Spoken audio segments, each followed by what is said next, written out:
District education officer primary انیس الرحمان جلبہ نے تعلقی ور اور باقرہ کے اسکولوں کا اچانک دورہ کیا تاکہ اساتذہ کی حاضری اور کارکردگی کی نگرانی کی جا سکے۔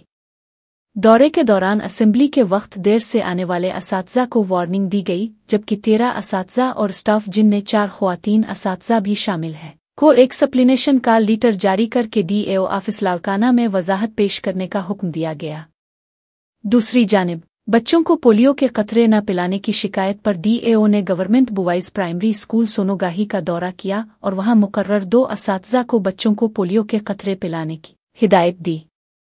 بچوں کی موجودگی میں قطرے پلائے گئے۔ ڈسٹرکٹ ایجوکیشن آفیسر نے کہا کہ اسکولوں میں غیر حاضری دیر سے آنے کی کوئی کوتاہی برداشت نہیں کی جائے گی اور ضلعی سطح پر مختلف اسکولوں کے دورے کیے جاتے رہیں گے۔ انہوں نے مزید کہا کہ اساتذہ اور اسٹاف کی ذمہ داری ہے کہ بچوں کو تعلیم کے زیور سے آراستہ کریں تاکہ وہ بڑے ہو کر ملک اور قوم کا نام روشن کریں۔ پولیو مہم کے سلسلے میں ہر یونین کمیٹی میں فوکل پرسن مقرر کیے گئے ہیں جو 0 سے 5 سال تک کے بچوں کو پولیو کے قطرے پلانے کی ذمہ داری انجام دے رہے ہیں۔